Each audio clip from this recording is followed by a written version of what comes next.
वीरों की गाथा सुनाने, देश प्रेम सबके मन में जगाने लेकर आए हैं कृष्ण और बाल्टी बॉय। भारत है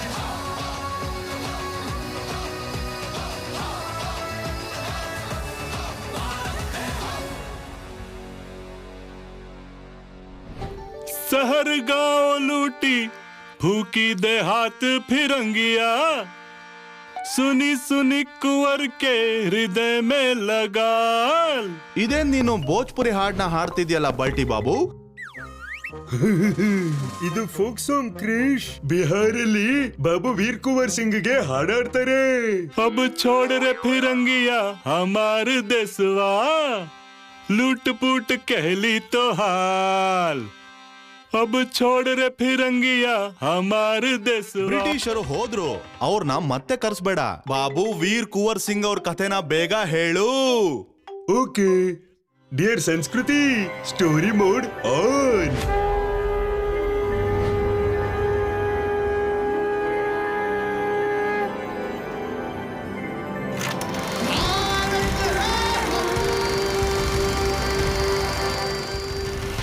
ವೀರ್ ಕುಂವರ್ ಸಿಂಗ್ ಅವರ ಜನ್ಮ 1777ರಲ್ಲಿ ಉಜ್ಜಯಿನಿಯ ರಾಜವಂಶದ ರಾಜ್ಪುತ್ ಮನೆಯಲ್ಲಿ ಹುಟ್ಟಿದ್ರು. ಅವರ ಕುಟುಂಬದವರು ಎಷ್ಟೋ ವರ್ಷಗಳ ಹಿಂದೆ ಜಗದೀಶ್ಪುರ್ ಬಿಹಾರ್ನಲ್ಲಿ ಬಂದು ನೆಲೆಸಿದ್ರು. ಇವತ್ತು ಅದನ್ನ ಭೋಜ್ಪುರ್ ಅನ್ನೋ ಹೆಸರಿಂದ ಕರೀತಾರೆ. ವೀರ್ ಕುಂವರ್ ಸಿಂಗ್ ಅವರು ದೊಡ್ಡವರಾದ್ಮೇಲೆ ಅವರು ಜಗದೀಶ್ಪುರಕ್ಕೆ ತಾಲೂಕ್ದಾರ ಆಗ್ತಾರೆ ಮತ್ತೆ ಜನಗಳ ಉದ್ಧಾರಕ್ಕಾಗಿ ಕೆಲಸ ಮಾಡ್ತಾ ಇದ್ರು. ಜನಗಳು ಅವರನ್ನ ಪ್ರೀತಿಯಿಂದ ಘರ್ಜಿಸುವ ಸಿಂಹ ಅಂತ ಕರಿತಾ ಇದ್ರು. ಆದ್ರೆ 1857ರಲ್ಲಿ ಭಾರತದ ಪ್ರತಿ ನಗರಗಳಲ್ಲೂ ಕ್ರಾಂತಿ ಅಲೆ ವೇಗವಾಗಿ ಹರಡ್ತಾ ಇತ್ತು. ಆಗ ಈಸ್ಟ್ ಇಂಡಿಯಾ ಕಂಪನಿಯವರು ತಮ್ಮ ಉಪಯೋಗಕ್ಕಾಗಿ ಇನ್ನೊಂದು ಉಪಾಯವನ್ನ ಮಾಡಿದ್ರು. ಜಮೀನ್ದಾರರು ಮತ್ತೆ ತಾಲೂಕ್ದಾರರ ಜಾಗವನ್ನ ಒತ್ತಾಯದಿಂದ ಪಡ್ಕೊಳಕ್ ಶುರು ಮಾಡಿದ್ರು. ಈ ವಿಷಯ ಕೇಳಿ 80 ವರ್ಷದ ಕುಂವರ್ ಸಿಂಗ್ ಮತ್ತೆ ತುಂಬಾ ಜಮೀನ್ದಾರರು ಕೋಪ ಮಾಡ್ಕೊಂಡ್ರು. ಆ ಸಮಯದಲ್ಲಿ ಕುಂವರ್ ಸಿಂಗ್ ಅವರು ಮಾತ್ ಕೊಟ್ರು, ನಾನು ಬ್ರಿಟಿಷ್ ಅವರು ಮಾಡ್ತಿರೋ ಅನ್ಯಾಯಕ್ಕೆ ಹೋರಾಡ್ತೀನಿ ಅಂತ. ನಾವು ತುಂಬಾ ಜನ ಕ್ರಾಂತಿಕಾರಿ ಸಿಪಾಯಿಗಳನ್ನ ಜೊತೆಗೆ ಸೇರ್ಸ್ಕೋಬೇಕು. ಕಮಾಂಡರ್ ಹರಿಕೃಷ್ಣ ಸಿಂಗ್ ಮತ್ತೆ ತಮ್ಮ ಅಮರ್ ಸಿಂಗ್, ನೀವು ತಯಾರಿನ ಶುರು ಮಾಡಿ. ಹಾಗೆ ಆಗ್ಲಿ. ಮಾಹಿತಿ ಬಂದಿದೆ, ದಾನಾಪುರದ ಇನ್ಚಾರ್ಜ್ ಜನರಲ್ ಲಾಯ್ಡ್ ಹಿಂದೂಸ್ತಾನಿ ಸಿಪಾಯಿಗಳ ಬಂದೂಕಿನಿಂದ ಕಾರ್ಟೂಸ್ನ ಟೋಪಿ ತೆಗೆಯುವ ಆದೇಶ ನೀಡಿದ್ದಾರೆ. ಕಾರ್ತೂಸಲ್ ಟೋಪಿ ಇಲ್ಲ ಅಂತಂದ್ರೆ ಬಂದೂಕಿಂದ ಏನ್ ಪ್ರಯೋಜನ? ಅವ್ರಿಗೆ ಭಯ ಇದೆ. ಬ್ರಿಟಿಷ್ ಸಿಪಾಯಿಗಳನ್ನ ಸೇರ್ಕೊಂಡಿರೋ ಅಂತ ಹಿಂದೂಸ್ತಾನಿ ಸಿಪಾಯಿಗಳು ಯಾವತ್ತಾದ್ರೂ ಅವ್ರ ವಿರುದ್ಧ ತಿರುಗಿ ಬೀಳ್ತಾರೆ ಅಂತ. ಈ ಆದೇಶದ ವಿರುದ್ಧ ಹೋರಾಟ ಮಾಡೋದಕ್ಕೆ ತುಂಬಾ ಜನ ಸಿಪಾಯಿಗಳು ಆರ ಜಿಲ್ಲೆಯ ಮುಖ್ಯಾಲಯಕ್ಕೆ ಹೊರಡ್ತಾ ಇದ್ದಾರೆ. ಇದೇ ಸರಿಯಾದ ಸಮಯ. ಅವ್ರ ಸಿಪಾಯಿಗಳು ಆರನ ತಲುಪೋದಕ್ಕೂ ಮೊದ್ಲೇನೆ ದಾನಾಪುರದಲ್ಲಿ ತಡಿಬೇಕು ಮತ್ತ ಅವ್ರ ಫಾಜಲ್ಲಿ ಶಾಮೀಲಾಗ್ಬೇಕು. ನೀವಿಬ್ರು ತಯಾರಿನ ಶುರು ಮಾಡಿ. ಬಾಬು ವೀರ್ ಕುಂವರ್ ಸಿಂಗ್ ಹರಿದಾಕಿರುವಂತಹ ರಿಪೋರ್ಟ್ ಪಟ್ನಾದಲ್ಲಿರುವಂತಹ ಬ್ರಿಟಿಷ್ ಆಫೀಸರ್ ವಿಲಿಯಂ ಟೇಲರ್ಗೆ ಸಿಕ್ಕಿ ಅವರು ಹೆದರ್ಕೊಂಡ್ರು. ಮತ್ತೆ ಕುಂವರ್ ಸಿಂಗ್ಗೆ ಪಟ್ನಾಗೆ ಊಟಕ್ಕೆ ಬರ್ಬೇಕು ಅಂತ ಇನ್ವಿಟೇಷನ್ ಕಳ್ಸಿದ್ರು.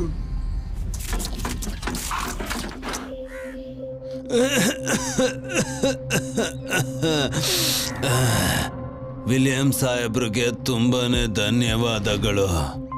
ನನ್ಗಿವಾಗ ವಯಸ್ಸಾಗೋಗಿದೆ ಮತ್ತೆ ಆರೋಗ್ಯ ಕೂಡ ಸರಿ ಇಲ್ಲ. ಹಾಸಿಗೆಯಿಂದ ಎದ್ದೇಳೋದಕ್ಕೂ ಆಗ್ತಾ ಇಲ್ಲ. ನನ್ನನ್ನ ಕ್ಷಮಿಸ್ಬಿಡಿ, ನನಗೆ ಪಟ್ನಕ್ಕೆ ಬರೋಕ್ಕಾಗೋದಿಲ್ಲ. ಅನಾಬಾಹು ವೀರ್ ಕುಂವರ್ ಸಿಂಗ್ ಅವರು ತುಂಬಾ ಬುದ್ಧಿವಂತಿಕೆಯಿಂದ ಎಲ್ಲ ಕೆಲಸನೂ ಮಾಡಿದ್ದಾರೆ. ಅದಾದ್ಮೇಲೆ ಅವ್ರು ಪ್ಲಾನ್ ಮಾಡಿ ತಾನಾಪುರ್ಗೆ ಹೋದ್ರು. ಅಲ್ಲಿರುವಂತಹ ಭಾರತದ ಯುವಕರಿಗೆ ಆಂಗ್ಲರ ವಿರುದ್ಧ ಹೇಗೆ ಹೋರಾಡಬೇಕು ಅಂತ ಉತ್ತೇಜನ ಕೊಟ್ರು. ಬ್ರಿಟಿಷರ ಅತ್ಯಾಚಾರ ಲೂಟಿಗಳನ್ನ ನಾವು ನಿಲ್ಲಿಸಲೇಬೇಕು. ನಾವೆಲ್ಲ ಜೊತೆ ಸೇರಿ ಆರಾಗ್ ಹೋಗೋಣ. ನೆನ್ಪಿರ್ಲಿ, ನಮ್ಮೆಲ್ರ ಗುರಿ ಒಂದೇ ಆಗಿರೋದು, ಕಂಪನಿ ಸರ್ಕಾರವನ್ನ ಒತ್ತೋಡ್ಸೋದು. ಆರ ಜೈಲಲ್ಲಿರೋ ಕ್ರಾಂತಿಕಾರಿ ತಮ್ಮಂದ್ರನ್ನ ಬಿಡಿಸ್ಕೊಂಡು ಬರ್ಬೇಕು. ಬ್ರಿಟಿಷ್ ಸರ್ಕಾರದ ಖಜಾನೆಗೆ ಆಕ್ರಮಣ ಮಾಡಿ ಎಷ್ಟು ಸಾಧ್ಯ ಆಗುತ್ತೋ ಅಷ್ಟು ಮದ್ದು ಗುಂಡುಗಳನ್ನ ಎತ್ಕೊಂಡ್ ಬರ್ಬೇಕು.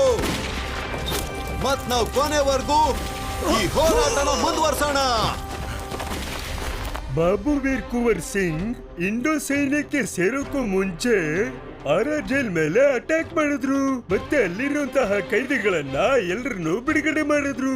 ಅದು ಅಲ್ಲದೆ ಸರ್ಕಾರದಿಂದ ಉಗ್ರಾಣ ಮತ್ತು ಶಸ್ತ್ರಾಗಾರದ ಮೇಲೆ ದಾಳಿ ಮಾಡಿದ್ರು. ಬಾಬು ವೀರ್ ಕುವರ್ ಸಿಂಗ್ ಇಂಡೋ ಸೈನ್ಯಕ್ಕೆ ಸೇರೋಕ್ಕೂ ಮುಂಚೆ ಆರಾ ಜೈಲ್ ಮೇಲೆ ಅಟ್ಯಾಕ್ ಮಾಡಿದ್ರು ಮತ್ತೆ ಅಲ್ಲಿರುವಂತಹ ಕೈದಿಗಳನ್ನ ಎಲ್ಲರನ್ನೂ ಬಿಡುಗಡೆ ಮಾಡಿದ್ರು. ಅದು ಅಲ್ಲದೆ ಸರ್ಕಾರದಿಂದ ಉಗ್ರಾಣ ಮತ್ತು ಶಸ್ತ್ರಾಗಾರದ ಮೇಲೆ ದಾಳಿ ಮಾಡಿದ್ರು. ಆಮೇಲೆ ಅವನು ಕೆಳಗಡೆ ಇಳಿಸ್ದ ಮತ್ತೆ ನಾಯಕನನ್ನ ಕೊಂದೇ ಬಿಟ್ರು. ಆರಾನಂತೂ ಕಬ್ಜಾ ಮಾಡಾಯ್ತು. ನಾವಿವಾಗ ಮುಂದೆ ದಾಳಿ ಮಾಡ್ಬೇಕಾಗಿರೋದು ಬಿಬಿಗಂಜ್. ಕ್ಯಾಪ್ಟನ್ ಡನ್ಬಾರ್ ಅವ್ರನ್ನ ಸೋಲ್ಸಿದ್ಮೇಲೆ ಬಾಬು ಕುವರ್ ಸಿಂಗ್ ಅವರು ಬಿಬಿಗಂಜ್ ಅಲ್ಲಿರೋ ಬ್ರಿಟಿಷರ್ನ ಹೊಡೆದೋಡ್ಸಿದ್ರು ಮತ್ತೆ ಅವರನ್ನ ಒತ್ತೆಯಾಗಿಟ್ಕೊಂಡ್ರು. ಮತ್ತೆ ಅವರು ಜಗದೀಶ್ಪುರ್ಗೆ ರವಾನೆ ಆದ್ರು. ಆದ್ರೆ ದಾರಿಲ್ ಬರ್ಬೇಕಾದ್ರೆ ಅವ್ರಿಗೆ ವಿಷಯ ಗೊತ್ತಾಯ್ತು. ಅವ್ರನ್ನ ಹುಡ್ಕೋದಿಕ್ಕೆ ಕಂಪನಿ ಸರ್ಕಾರ ಜಗದೀಶ್ಪುರ ಮತ್ತೆ ಅವ್ರ ಮನೆ ಹತ್ರ ಸುತ್ತುವರೆದಿದ್ದಾರೆ ಅಂತ. ಮತ್ತೆ ಅವ್ರ ಅಣ್ತಮ್ಮಂದ್ರ ಮನೆನೂ ಸುಟ್ಟು ಹಾಕಿದ್ದಾರೆ. ಇದನ್ನ ಕೇಳಿ ಕುವರ್ ಸಿಂಗ್ ಅವರು ದುಃಖಿತರಾದ್ರು. ಆದ್ರೆ ಅವರು ಪಣ ತೊಟ್ರು. ನಾನೀ ಮಾತೃಭೂಮಿ ಮಣ್ಣನ್ನ ಮುಟ್ಟಿ ಹೇಳ್ತಾ ಇದ್ದೀನಿ, ನಾನು ಜಗದೀಶ್ಪುರನ ಬ್ರಿಟಿಷ್ ಕೈವಶದಿಂದ ಬಿಡಿಸ್ಕೊಂಡ್ ಬರ್ತೀನಿ ಅಂತ. ಮತ್ತೆ ಇದೇ ತರ ಯುದ್ಧ ಭೂಮಿ ಬಾಬು ವೀರ್ ಕುವರ್ ಸಿಂಗ್ ಅವರ ಮನೆ ಆಗೋಯ್ತು. ಅವರು ಅವ್ರ ಸೈನ್ಯದ ಜೊತೆ ಗ್ವಾಲಿಯರ್, ರೀವಾ, ಬಾಂದಾ, ಕಲ್ಪಿ ಅಂತಹ ನಗರಗಳಲ್ಲಿ ಕ್ರಾಂತಿಕಾರಿಗಳ ಜೊತೆ ಸೇರಿ ಬ್ರಿಟಿಷರ ವಿರುದ್ಧ ಹೋರಾಡ್ತಾ ಇದ್ರು. ಲಕ್ನೋದಲ್ಲಿ ನಾನಾ ಸಾಹೇಬ್ ಪೇಶ್ವಾ ಅವ್ರ ಜೊತೆ ಸೇರ್ಕೊಂಡು ಅವರು ಕ್ರಾಂತಿಯ ಯುದ್ಧವನ್ನ ಮಾಡಿದ್ರು. ಹೋಗ್ತಾ ಹೋಗ್ತಾ ಆಜಮ್ಗಢ್ ಕೂಡ ಅವರ ಒತ್ತಾಗಿ ತಗೊಂಡ್ರು. ಕಂಪನಿ ಸರ್ಕಾರ ತೊಂದರೆಲಿತ್ತು. ಆಗ ಕಮಾಂಡರ್ ಲೆಗಾರ್ಡ್ ಅವರು ಭಾರಿ ಮೊತ್ತದ ಹಣವನ್ನ ಕುವರ್ ಸಿಂಗ್ ನ ಹಿಡಿಯೋದಿಕ್ಕಿಟ್ಟಿದ್ರು. ಎಷ್ಟು? 25,000 ರೂಪಾಯಿಗಳು. 25,000ನ? ಅದು 1857ರಲ್ಲಿ. ಅಂದ್ರೆ ಇವತ್ತಿಗೆ ಅದೆಷ್ಟಾಯ್ತು? ನಾನು ಹೇಳ ಇವತ್ತಿನ ಟೈಮ್ಗೆ ನಾವು ಕ್ಯಾಲ್ಕುಲೇಟ್ ಮಾಡಿದ್ರೆ ಅದು 100 ಸ್ಕ್ವೇರ್ 200 ಈಸ್ ಈಕ್ವಲ್ ಟು ಇನ್ ಫಿಶಿ 1.532 ಕೋಟಿ ರೂಪಾಯಿ ಆಗುತ್ತೆ. ಅಷ್ಟೊಂದಾ? ಎಲ್ಲ ಕಡೆ ಸುದ್ದಿ ಹಬ್ಸಿ ಯಾರು ಈ ಕುವರ್ ಸಿಂಗ್ ನ ಹಿಡಿಯೋಕೆ ಸಹಾಯ ಮಾಡ್ತಾರೋ ಅವ್ರಿಗೆ ಬ್ರಿಟಿಷ್ ಸರ್ಕಾರದಿಂದ 25,000 ರೂಪಾಯಿ ಉಡುಗೊರೆ ಸಿಗುತ್ತೆ. ಈಗ ಆಜಮ್ಗಢ್ಗೆ ಹೋಗೋ ತಯಾರಿ ಮಾಡೋ. ಯಾವುದೇ ಕಾರಣಕ್ಕೂ ಇವನ್ನ ನಾವು ಬಿಡಬಾರ್ದು. ಆದ್ರೆ ಕಮಾಂಡರ್ ಲಾರ್ಡ್ಗೆ ಒಂದ್ ವಿಷಯ ಗೊತ್ತಿರ್ಲಿಲ್ಲ. ಅದೇನಂದ್ರೆ ಬುದ್ಧಿಶಾಲಿ ಬಾಬು ವೀರ್ ಕುವರ್ ಸಿಂಗ್ ಅವ್ರಿಗಿಂತ 2 ಹೆಜ್ಜೆ ಮುಂದೆನೇ ಇದ್ರು. ಬ್ರಿಟಿಷರ ಸೈನ್ಯ ಆಜಮ್ಗಢ್ನ ಬಿಟ್ಟಿದೆ. ನಾವಾದಷ್ಟು ಬೇಗ ಈ ಜಾಗನ ಬಿಟ್ಟು ಹೋಗ್ಬೇಕು. ಹರಿಕೃಷ್ಣ ಸಿಂಗ್, ನೀನು ಸಿಪಾಯಿಗಳನ್ನ ತಯಾರಿ ಮಾಡು. ನಾವು ಗಾಜಿಪುರ್ ಮುಖಾಂತರ ಹೋಗಿ ಗಂಗಾ ನದಿಯನ್ನ ದಾಟಿ ಜಗದೀಶ್ಪುರವನ್ನ ತಲುಪೋಣ. ನಾವು ಇವತ್ತು ರಾತ್ರಿನೇ ಇಲ್ಲಿಂದ ಹೊರಡೋಣ ಮತ್ತೆ ನನ್ನ ಗೆಳೆಯನ ರಾಜ್ಯ ಮನ್ಯಾರಲ್ಲಿ ಉಳ್ಕೊಳ್ಳೋಣ. ಆಮೇಲೆ ಅವತ್ ರಾತ್ರಿನೇ ಆಸ್ಪಾಕಿಂದ ಹೊರಟು ಬಾಬು ವೀರ್ ಕುವರ್ ಸಿಂಗ್ ಮನ್ಯಾರಲ್ಲಿರೋ ತನ್ನ ಗೆಳೆಯರ ಮನೆಗೆ ಹೊರಟೆ ಬಂದ್ಬಿಟ್ರು. ಗಂಗಾ ನದಿ ದಾಟೋದಕ್ಕೆ ತುಂಬಾ ಅಪಾಯ ಇದೆ. 25,000 ರೂಪಾಯಿ ಬಹುಮಾನ ಸಿಗುತ್ತೆ ಅನ್ನೋ ಆಸೆಗೆ ಯಾರಾದ್ರೂ ಬ್ರಿಟಿಷರ ಹತ್ರ ಹೋಗಿ ನಿಮ್ ಬಗ್ಗೆ ಮಾಹಿತಿ ಕೊಡ್ಬೋದು. ನೀವು ನನಗೆ ಇನ್ನೊಂದು ಸಹಾಯ ಮಾಡಿ. ಹೇಳಿ, ಏನ್ ಮಾಡ್ಬೇಕು? ಬಾಬು ವೀರ್ ಕುವರ್ ಸಿಂಗ್ ತನ್ನ ಗೆಳೆಯನಿಗೆ ಒಂದು ಉಪಾಯವನ್ನ ಹೇಳಿದ್ರು. ಆಮೇಲೆ ಗ್ರಾಮದ ನಾಯಕ ಕ್ಯಾಪ್ಟನ್ ಲಗಾಡ್ ಹತ್ರ ಕಳ್ಸಿದ್ರು. ಸಾಹೇಬ್ರೆ, ಒಂದ್ ಸುದ್ದಿ ಇದೆ. ಕುವರ್ ಸಿಂಗ್ ಆನೆ ಮೇಲೆ ಸವಾರಿ ಮಾಡ್ಕೊಂಡು ಗಂಗಾ ನದಿ ಸೇರ್ಬೇಕು ಅಂತಿದ್ದಾರೆ. ಯಾಕಾಗಲ್ಲ ಹೇಳಿ? ನೌಕೆಗಳು ಸೆಕ್ಯೂರ್ ಇಲ್ವಾ? ನೌಕೆ ಮೇಲೆ ಸಿಗಲ್ಲ, ಅವರು ಆನೆ ಮೇಲೆ ಹೋಗ್ತಾ ಇದ್ದಾರೆ ಅವರು. ಸಾಹೇಬ್ರೆ, ನನ್ನ ದುಡ್ಡು. ನಿನ್ನ ಬಹುಮಾನ ನಿನಗ್ ಸಿಗುತ್ತೆ. ಮೊದ್ಲು ನಾವು ಆ ಕುವರ್ ಸಿಂಗ್ ನ ಹಿಡಿಬೇಕು. ಗಂಗಾ ನದಿಯಿಂದ ಆನೆಗಳು ದಾಟ್ಕೊಂಡು ಹೋಗೋ ಹಾದಿಲಿ ಬ್ರಿಟಿಷರು ಮೊದ್ಲಿಂದಾನೇ ವೀರ್ ಕುವರ್ ಸಿಂಗ್ಗೆ ಅವರು ಕಾಯ್ತಾ ಇದ್ರು.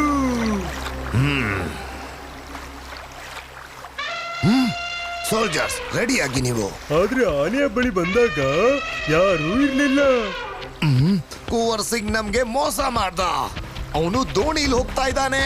ಬನ್ನಿ ಶಿವಪುರ್ ಘಾಟಿಗೆ ಹೋಗೋಣ. ಕ್ಯಾಪ್ಟನ್ ಲಿಗಾರ್ಡ್ ತನ್ನ ಪಡೆನ ಕರ್ಕೊಂಡ್ ಬಂದು ಶಿವಪುರಕ್ಕೆ ಹೋಗ್ಬೇಕಾದ್ರೆ ಅಲ್ಲಿ ಬಾಬು ವೀರ್ ಕುವರ್ ಸಿಂಗ್ ಮತ್ತೆ ತನ್ನ ಗೆಳೆಯರ ಜೊತೆಗೆ ಹಡಗಲ್ಲಿ ಕಾಯ್ತಾ ಕೂತಿದ್ರು. ಕ್ಯಾಪ್ಟನ್ ಲಿಗಾರ್ಡ್ ಶೂಟ್ ಮಾಡೋದಕ್ಕೆ ಶುರು ಮಾಡಿದ್ರು. ಎರಡು ಪಡೆಗಳ ಮಧ್ಯ ತುಂಬಾ ದೊಡ್ಡ ಯುದ್ಧನೇ ನಡೀತು. ಆಗ ವೀರ್ ಕುವರ್ ಸಿಂಗ್ ನ ಎಡಗೈಗೆ ತುಪಾಕಿ ಗುಂಡು ಬಿದ್ದು ಏಟಾಗೋಯ್ತು. ಗುಂಡಿನ ವಿಷ ಮೈ ತುಂಬಾ ಹೋಗ್ಬಾರ್ದು ಅಂತ ವೀರ್ ಕುವರ್ ಸಿಂಗ್ ಅವರು ತಮ್ಮ ಎಡಗೈಯಿನ ಹಸ್ತವನ್ನ ಕಟ್ ಮಾಡಿದ್ರು. ವೀರ್ ಕುವರ್ ಸಿಂಗ್ ಅವರು ಧೈರ್ಯದಿಂದ ಜಗದೀಶ್ಪುರದಲ್ಲಿ ಬ್ರಿಟಿಷರ ವಿರುದ್ಧ ಹೋರಾಡ್ತಾ ಇದ್ರು. ಆಗ ಕಮಾಂಡರ್ ಲೆಗರ್ಡ್ ಮೋಸ ಮಾಡಿ ಜಗದೀಶ್ಪುರ್ ಹೊರಟೋದ್ರು.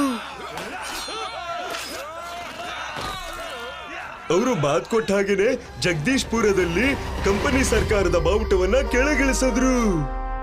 ಹೀಗಿದ್ರು ನೋಡಿ ನಮ್ಮ ಬಾಬು ವೀರ್ ಕುವರ್ ಸಿಂಗ್ ಅವರು 80ನೇ ವಯಸ್ಸಲ್ಲಿ. ಆಮೇಲೆ ಅವರು ಹುಷಾರ್ ತಪ್ಪಿದ್ರು. ಏಪ್ರಿಲ್ 26, 1858ರಲ್ಲಿ ಅವರು ತಮ್ಮ ಪ್ಯಾಲೇಸ್ ಅಲ್ಲೇ ಪ್ರಾಣ ತ್ಯಾಗವನ್ನ ಮಾಡಿದ್ರು. ನಿಜವಾಗ್ಲು ತನ್ನ ಮಾತೃಭೂಮಿಯ ಗೌರವ, ಘನತೆ ಮತ್ತೆ ಮರ್ಯಾದೆನ ಕಾಪಾಡೋದು ನಾವು ವೀರ್ ಕುವರ್ ಸಿಂಗ್ ಇಂದ ಕಲಿಬೇಕು. 1966ರಲ್ಲಿ ಭಾರತ ಸರ್ಕಾರ ಅವರ ಗೌರವಾರ್ಥವಾಗಿ ಪೋಸ್ಟಲ್ ಸ್ಟಾಂಪ್ ಅನ್ನ ಇಶ್ಯೂ ಮಾಡುತ್ತೆ. ಮತ್ತೆ 2017ರಲ್ಲಿ ಆರ ಮತ್ತೆ ಚಪ್ರಾನ ಜೋಡಿಸುವಂತ ಬ್ರಿಡ್ಜಿನ ಹೆಸರನ್ನ ವೀರ್ ಕುವರ್ ಸಿಂಗ್ ಸೇತು ಅಂತ ಇಡಲಾಗತ್ತೆ. ಬನ್ನಿ ನಾವೆಲ್ಲ ಒಟ್ಟಿಗೆ ಹಾಡೋಣ. अब छोड़ रे फिरंगिया हमार देसवा लूट पूट कहली तूहान अब छोड़ रे फिरंगिया हमारे देसवा लूट फूट कहली तो हान गर्व से कहो भारत है हम.